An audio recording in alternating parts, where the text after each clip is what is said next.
so they could record sound just in case the wireless and stuff didn't work. So they talked about a few ships were nearby, so their engine sounds were audible. This wasn't the hot bulb engine. And they talk about a hot bulb engine and a couple other things in here, just as a matter of technical expertise. So this booklet is really, really good. And it talks a lot about the filming, some more here, and the sound. We'll skip through that. You can always go back and read this. Now, they did film it for surround sound people out there. It was 7.1. And Takeuchi talked him into doing that and saying, if you want to do it right, do it in 7.1. And they said, okay. And they were going to do Dolby Atmos and stuff like that too. I think he said watching it in Dolby Atmos makes it easier to experience just how big he really is, so everything meshing together. And they explain down here that a hot bulb engine is an engine that works by heating an iron ball to ignite compressed fuel. A radial engine is a reciprocating engine with radial arranged cylinders, as it was installed in the Zero fighter plane. So they try to get those sounds and everything put together. And here's some footnotes on Takeuchi, sound engineer, and Inoue, who worked on the sound effects as well. So now we're talking about the Minus One coming out of Japan. So the Minus One team was facing the campaign for North America in that December 1st. There it is. So I was right, December 1st. And venture its own artwork overseas through the company Toho. And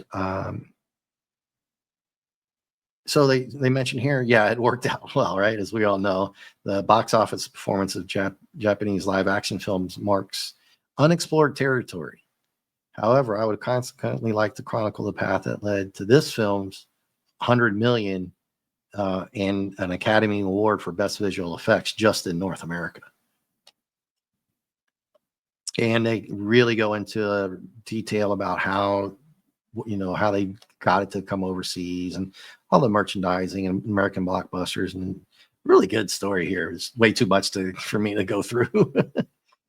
But following the film's domestic release, the voices of Godzilla fans in Japan, crossed over, and people here wanted to see it. I know I did. And it talks about Yamazaki getting the Academy Award here. Talks about Rotten Tomatoes. I don't really care about Rotten Tomatoes. To be honest with you, if I like it and you like it, that's all I care about. If you don't like it, that's cool. You know what I mean? Everybody, you give your opinion and I'm going to go see it. And then it had 100% rating and never, I guess, and held like a 98% rating, if that matters to anybody. I don't care too much about Rotten Tomatoes, but it's in there. When it opened, though, it came in second place to a Beyonce movie. And so, I mean, it was the number 2 movie on opening weekend. And it was like limited run and then only limited to like 3 weeks. I think they extended it, or they came back. Like I said, that I was out of the country. They're talking about how well it did, and then it won the award for visual effects. A lot of good stuff in here. Just don't have time for that. Like I said, this is 26 pages. We're going to skip through a lot of that. They just talk about how it came overseas and that kind of stuff. And they were talking about what if we asked Godzilla 1 would have more successful if we made a dubbed version. They said, no. I know that a lot of people out there hate subtitles. I know it. I'm well aware of it. I've experienced it with people say that I hate subtitles. But some answered that a dubbed version doesn't convey the true value of the work. Only then we registered that our strategy had not been wrong for not making a dubbed one. And eventually, who knows, maybe down the road. But for now, you just get subtitles as far as I know. If I'm wrong, I'm wrong, but I wouldn't watch the dubbed version anyway. No way. Not this kind of movie. I mean, it would just definitely take away, because I'm a kind of an anime guy. I love Cowboy Bebop, City Hunter, Space Adventure Cobra, and I've seen some anime where dub versions are terrible. Some are really good. Actually, the Cowboy Bebop one is not bad. I still find myself watching the subtitle one sometimes. But anyway, they were talking about some other movies and stuff like that, and an Academy Award, and how they're trying to relate it to modern day things, but still maintaining the old Godzilla nostalgia. Minus One received countless awards overseas. I think 8 Japanese Academy Awards. Let's see, what else would it? Yeah, the Academy Awards again. A lot about the awards here. Yeah. Well, this is mostly, a lot of this is Yamasaki, and he gives a lot of callbacks to like Minami Haneda to make a surprise appearance, and very well. So let's go over the conclusion, and I'll get everybody out of here. We're almost about in an hour. Don't want to bore everybody with just this right here. So, the overseas success due to the support of our many fans, strategy, luck, and predecessors, but most of all to the power of Godzilla. So, Godzilla is going to bring people to the seats, but making a kick-ass, really good Godzilla is going to bring a lot of people to the seats. And it's gonna get you to buy this at home, which I said before, I was gonna buy it anyway. I'm just glad it didn't suck. I'm just glad it was so good. So the overseas expansion of Japanese works is a critical factor in broadening new horizons for this film. But I would counter that with saying, if you just made a good movie, man, it was gonna work over here no matter what. When I started doing some Godzilla stuff, if you see my video, I'm not pumping up my other videos, just saying I did a video on the poster and the minus one figure. There's just so many people out there that love Godzilla. I did a whole video with Hungry Boy about all 15 of these videos. All 15 of the original first movies except the American one, which is amazing. And he says, I would like to extend my deepest gratitude to our fans and staff, as well as Godzilla himself. And then you get some guys here at the planning and production. So I hope I didn't go too fast through that. Like I said, it's 26 pages. Wasn't going to try to bore you. It was pretty heavy on the Academy Award stuff, but there's a lot of detail in there about that. If that doesn't interest you, you can skip through to, I would definitely recommend the sound. Well, first of all, Yamazaki's intro, the story. But if you haven't seen the movie, skip that story part. Don't even go near it. And then after you watch the movie, go back and read the story if you want to. But the visual effects part of that booklet and the sound part of that booklet are excellent. Really, really cool stuff, especially the chromatic A, B, C, and D, where they just show you how they did it and talk about those kind of things. I found that the making of the black and white was extremely interesting to me. I was thinking in reverse, and they were thinking ahead, way, way ahead, as I mentioned numerous times. And I'm sorry if I repeat myself, but that's part of the video is saying all of the things that I was thinking that they brought up, and then so many things that I didn't know and had just literally no clue on how to do things like that. And it was pretty awesome. Please subscribe to the channel if you can. And you just click on the little icon there, or the subscribe button, because this is recording, not live. Leave a like and a comment. I did a little intro video. I hope it all works out. Like I say, if any of this is really, really bad, I guess I'll go and clip it. I hope to see you guys soon. And all my Godzilla fans out there, go out and get the black and white. Let me know what you think. Maybe we can do some reviews on this later on, which I'm hoping to do. And with all said and done, I thank you very much for your time, and I'll say goodbye. Take care.